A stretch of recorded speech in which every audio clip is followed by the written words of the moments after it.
Hey, David, welcome to the show. Great to be here. Excited to talk to you about some baseball cards, displays. Not a Yankees fan, so not much. I don't have much info on that. What team do you follow, though, just off the top of you? I grew up a Royals fan, so I'm from the Kansas City, Kansas area. Gotcha. Big George Brett guy. Well, you gave us some good players in the Sixers. You gave us like Roger Maris and some others, so we do owe you a thank you. You're known as Cigar Box Cards. People can follow you on X, formerly the artist known as Twitter, at Cards Cigar Box, and of course, they could direct message you on X for these custom design displays like that is behind you, and of course, we'll talk about in this episode. I saw you open your X or Twitter account in 2019, but how long have you been doing this? How long have you been building these custom design card designs displays? I've been into cards since I was a kid, and I kind of have always made stuff. I'm not an expert artist or woodcrafter or anything. I just like kind of dabbling around, and I've always made stuff and enjoy creating stuff. So I kind of fell out of cards and got back into it. I made my first display, something like that right there. I think that's it. Probably 24 years ago, just for myself. And then when I got back into cards recently, um, I made kind of the style I do right now just for myself. I got onto Twitter, kind of posting my cards that I just kind of came back into possession of, sharing that on Twitter, interacting with people, and then I made it just, I'm the kind of guy that I like to see them on the wall, or I don't like having to go for binders are fine, but I'm not a binder guy. I don't like having to go through binders, and I like the cool cards I really like. I just like putting them up in a display so I can look at them and rotate them around and put different ones in there for different themes or eras or whatever it may be. And once I made that first display, I posted it. People really liked it. They said, "Hey, how do I get one?" And I made one for my first customer per se. That wasn't my intention, but I think it cost me more to ship it than it did to make it. I mean, then I got paid for it. But I've done hundreds of displays since then, and kind of got everything fine tuned, and just really enjoy it. Enjoy creating stuff and making things people like, and enjoy putting their collections in it. My biggest satisfaction is seeing somebody put their Yankee cards or Maris cards, or guy recently did a Brooks Robinson run in a display. So it's really fun to make it that people can enjoy and put their cards of their player team in them that they like. Did you just start posting it on Twitter first, and then people wanted to buy it, or were you selling pieces before you opened up the Twitter account? No, I wasn't selling at all. Just making stuff for myself, and then the first one I posted, I made for myself. And then people just started asking me, "How'd you make that? Would you make one for me? Would you be interested in, can I buy one?" And I was like, "Sure, I'll make one and sell it." And then it just kind of steamrolled from there. People keep asking me if I have a website, or, why don't I get a website? Um, I'd like to, I just don't have time. I can barely keep up right now. It's just kind of a hobby side job for me. Um, but I love it. I just enjoy making stuff, and I'm, since day one, I've just stayed pretty consistently busy. I've always got a order or a few in the hopper that I'm working on, and trying to ship stuff out pretty much every day. I just shipped a big order to London. Just dropped it on the post office at the post office before I came home. So people are finding me internationally too. Done soccer displays and So also you do, beyond the sports, so like a lot of movie themes. Like, I like your 60s stuff. I'm a fan of the Dirty Dozen, Good, Bad, and the Ugly. So it's not just yeah. relative to this. It could really almost be anything that you can make a card of, just beyond the sports. Yeah, definitely. I just like making the stuff I like, and then if other people like it and want to purchase it, great. If they don't, no problem. But I just really, I like making stuff that I like, and movies I like, stars I like, players I like, and I always make a few extras if somebody wants to buy them. Then I'll put them out there. I just did a kind of a 51 Bowman style soprano set that turned out pretty cool, and um, yeah, just enjoy it. So you also designed the cards as well. Yep, I do the cards and like these prints behind me. Turn them into canvas wraps, and so cards. I wasn't initially doing them. I just always like certain um, poses of players or different vintage style look, and you can't find it out there. So I just kind of created. Oh, I like that. I like that look with that pose, and you just kind of work it out and create it and make it into a card. And any reason you came up with the name cigar card boxes, like your Twitter handle or X handle? Like we have to train ourselves to call it X, but yeah. I know it's confusing, isn't it?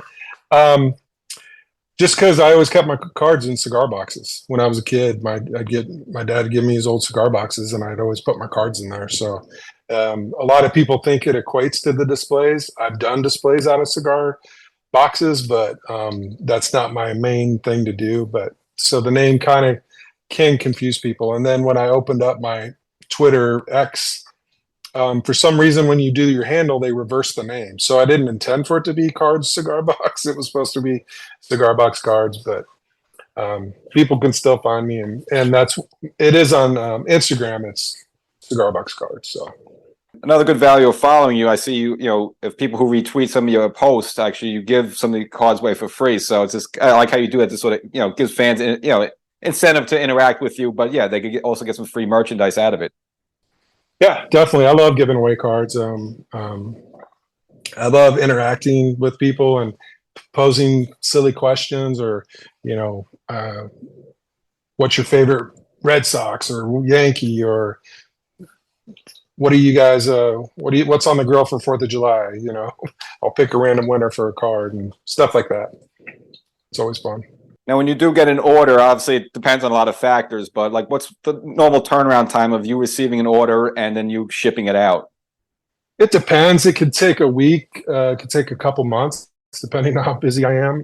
I've got a couple that have been in the works for a while. This London display, or these displays I shipped to London, that was probably 8 months in the making.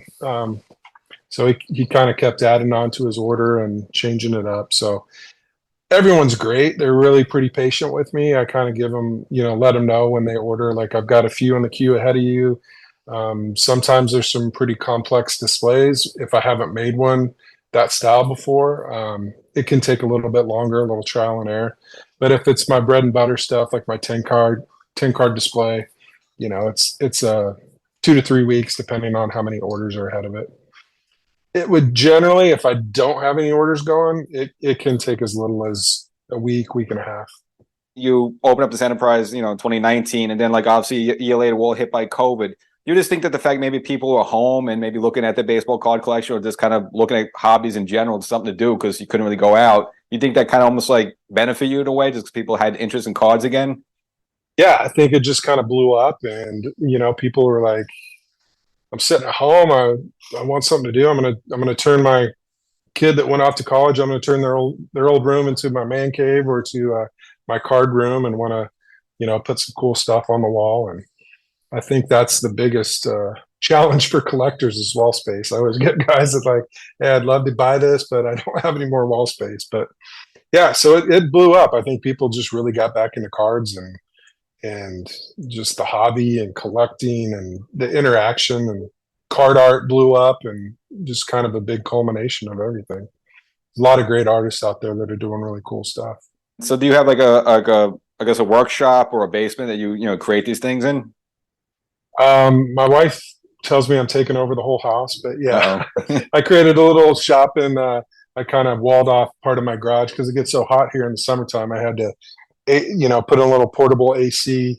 Right now, I turned my son's old room into kind of my office / card rooms, kind of where I create and do the painting and drawing and shipping and packing stuff up and assembling the cards. I do it all in house. So it always cracks me up when people say, those guys at Cigar Box Cards, it's like there's no plural in that. It's just me. I wish there was some more, but it's a one-man show. Yeah, and I was going through, your Twitter. I see, collect a lot of cool stuff now. Do you like buy things in advance, thinking that maybe someone would order something? So let me just buy this now, or do you like wait to get an order and then maybe do shopping for parts afterwards? Um, I I just get stuff that I think's cool, and so I don't really have an inventory of stuff. I'm always creating ideas, or I'll see an old card or an old poster. That's what's great about X is, there's a lot of great accounts posting cool stuff or vintage photos or looks. I just love the vintage feel of old ballparks and crowds and the bunting and just that nostalgic feel. So yeah, and a lot of stuff is my personal collection, just stuff that I like that I've had since I was a kid. Like, over here I got that from that life size Bird Magic Converse weapons ad. I got that from a sporting goods store when I was, I don't know, junior high, and just had it ever since. I never get rid of stuff. Sell a lot of stuff, but my personal collection, I don't really part with that. So you've been always been a card collector, say even going maybe back to like your teenage years. Oh yeah, I got into it when I was a little kid. I had a paper route, and all my paper route money went to buying cards. Obviously, I fell out of it when I went to college, and you know, got into when you get in later in high school, or you're getting into girls and going to college, you kind of fall out of it. My brothers were in it too, so they've given me a lot of their cards from that year I didn't collect. And then, the cards kind of got stuck in storage. We moved around. I thought my collection was lost for a little while. I found out, I thought it was in storage that we no longer had. And then I found out that my card collection was kind of at a friend of the family's. They were holding on to it for us. So it was safer than being in a storage unit. So it was kind of cool to get all that back. And that happened, several years ago, kind of right when I opened that Twitter account and started posting on there. Do you have like a favorite type of card, like maybe Topps, Bowman, or just some people like a certain look of a card. Is there just one that kind of stands out for you? I just think all those early, those '50s cards. I love the artwork on Bowman's, the 51 and 52 and 50 Bowman. The artwork on the 53, 52 through 56 Tops is just that era. I love those cards. And, whether it's a common player or a star, they're just beautiful cards. The artwork's amazing. I mean, I love looking at the backgrounds and the what they put in the stands and all kinds of stuff. It's really cool. So I kind of model a lot of my art designs off of those old type cards. Like the stuff behind me is, Gaudi's and just all from that vintage, really vintage old era. I saw one of your postings. Actually, you posted a 51 Ted Williams that you actually got autographs. Can you just tell us a story about that? Yeah, that was pretty cool. So I think I was fifth or sixth grade, or maybe summer going into sixth grade, and for some reason I collected Yas. And I think all my friends, we all had certain players we collected. For some reason, I don't even feel like I'm a huge Yaz fan, but I was collecting Yaz cards, and I thought his cards were cool. And we went to a game in Kansas City, the Royals versus the Red Sox, and I guess my dad did this intentionally. We stayed at the Red Sox team hotel, so I was just hanging out in the lobby nonstop and getting autographs. Jim Rice, Tudor, Dwight Evans. Um, and some guy was just like, "Hey, you need to get his autograph." And there was an old guy at the checking in at the front desk, and I really didn't know who it was. I mean, he was just like, I knew he was somebody famous, and it turns out it was Ted Williams. Once she turns around and you're like, "Wow." And I got all I had was a '72 manager card of Ted Williams. It was the only Ted Williams I had, and he signed it with like a felt pen, and it wiped right off the card as soon as I got it. And then there must have been some obviously collectors there that were getting autographs, and some guy, I just somehow ended up with a 51 Ted Williams, super beat up. My dad maybe bought it off the guy, but then I got that autographed, and I've had it ever since, and it's one of my cherished items. But so I always I always have it out in one of my displays. But no, it was pretty cool to get that. This card's totally beat up though. I mean, it's got paper loss and everything, but it's really not. I love cards that look like this, so I'm not. You know, I think gem mint cards are cool and great. Nothing against them, but I like mine that have lived lives. Plus, it's easier on the pocketbook too. I guess you're a bit of a young age, but did you like appreciate or understand just the present? Like, how is this to be in presence of like Ted Williams? It was pretty cool. I mean, he was an awesome guy. There was a few players I won't name that were kind of like that guy's not very friendly, but he was just very endearing to everyone and just very pleasant. And it's I didn't really get to interact with him much, but it was just like, and then the more you know about him, like at that age, you're into Bo Jackson and those guys, and you know a little bit about the past players, plus being into vintage. But as you go along and just his career and his military career and the things he did for this country, and you just admire the heck out of the guy, and just a true hero for an icon. Beside that card, just in terms of a card, maybe in terms of value, what do you say? What would you say is your most prized possession card? Other than this Ted Williams, like I'm always endeared more to the cards that I have had from when I was a kid. I'm a huge Campanella collector, and I just love how many different cards he has. I was a catcher as a kid. My birthday, I have the same birthday as Campanella, so it just made sense to collect him. And so, kind of what they call the white whales is the card, that's really hard to find that you want. It's your like dream card. I finally got that like probably late 2019, 2020, but it's the Tip Top Bread label, Campanella. I've never seen one before. Never seen one at shows, never seen one in real life, and it came up on eBay, and I was able to snag it. And the really cool part about it is I kind of got to connect with the seller, who was a Brooklyn guy, grew up going to Brooklyn Dodgers games.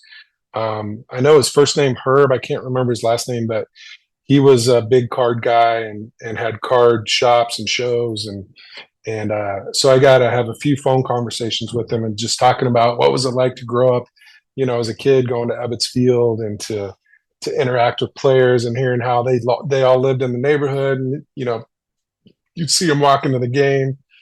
But he was really a cool guy. He was a huge Brooklyn Dodger collector, huge Jackie Robinson collector. So that was the coolest part about getting that card, that I got to know who it came from and kind of the story behind it. Plus, I'm a huge, I love those old stadiums, Polo Grounds, Yankee Stadium, old Yankee Stadium, and Ebbets Field. So, but that, long story short, that Tip Top Bread card is probably my most valuable and favorite card because it was one I had to chase forever to finally get one and find one. I almost sold it a little while ago, but I'm glad I didn't.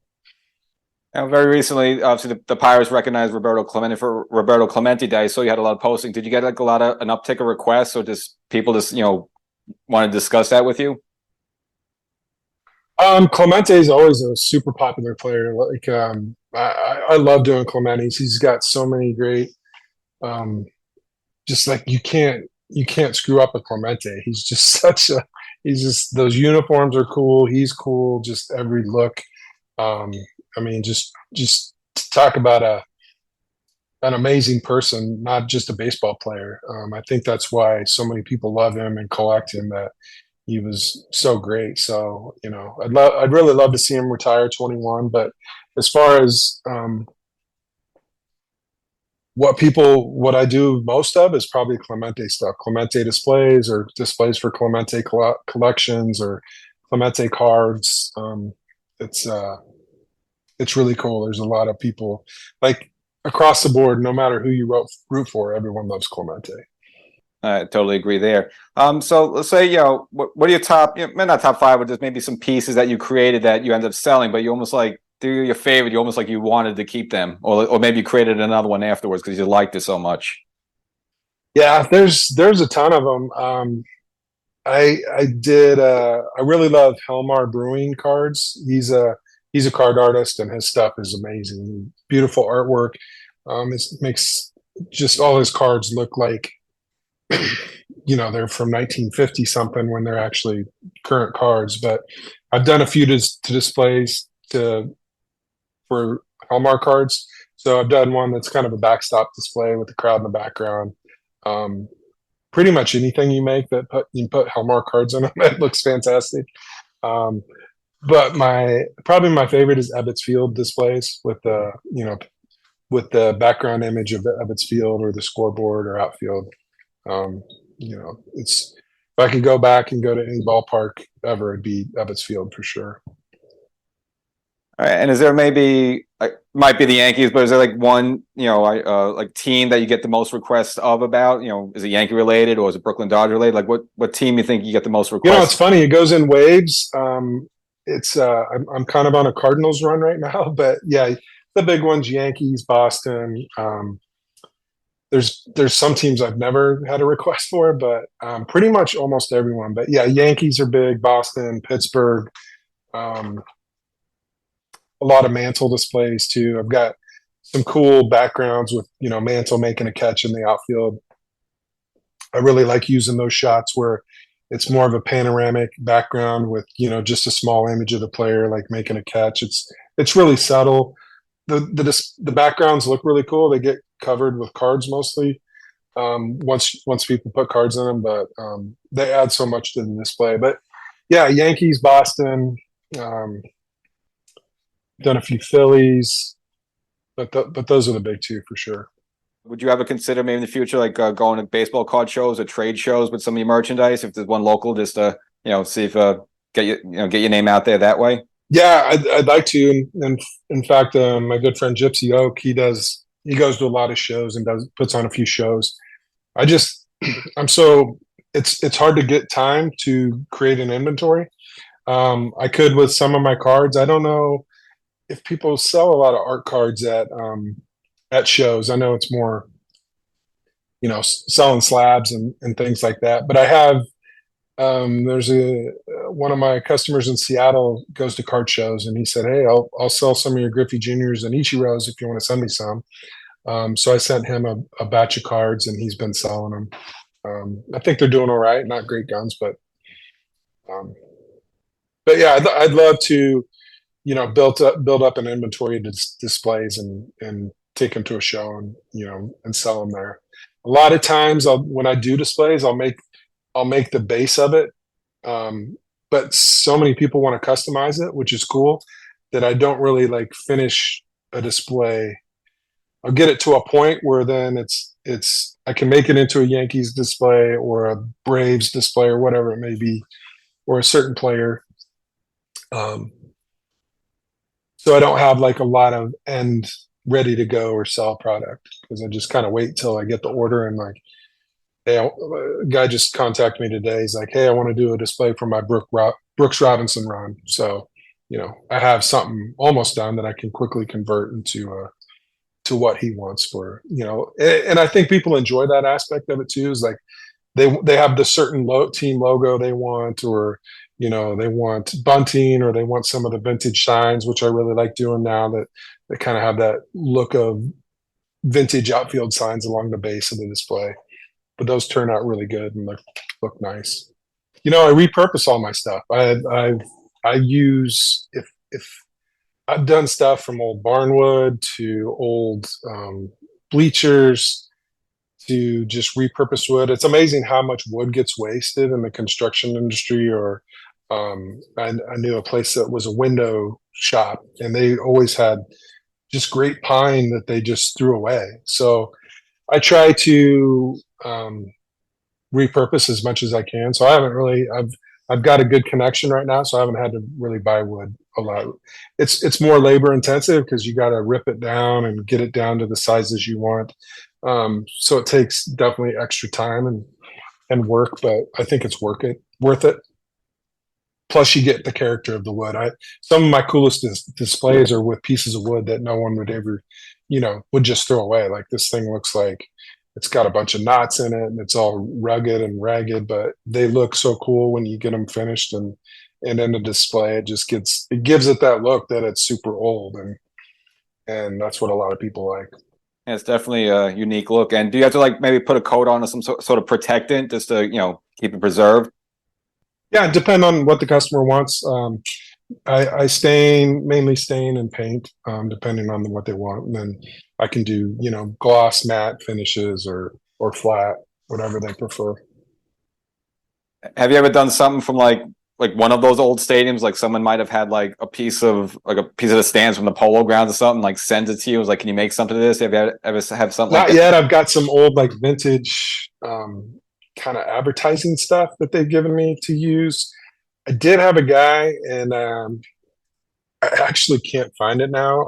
Once I moved my stuff down here, I don't know where I put it, but he didn't know where he got it. His dad grew up in Brooklyn, and he had it's like a little cast metal. It looks old, but it says Ebbets Field on it, the font. It's about the size of something that would be on, like, how you see stuff on the edge of rows of seats, or, it's about that big, that he gave to me. He said he didn't know anything about it. But he wanted a Packers display. So I made him a Packers display for that. But he gave it to me with the intention of that I could use it in a display. I'd kind of like to find out what it is first. I've asked a lot of people. I've reached out to historical societies in Brooklyn area, just if anyone knows.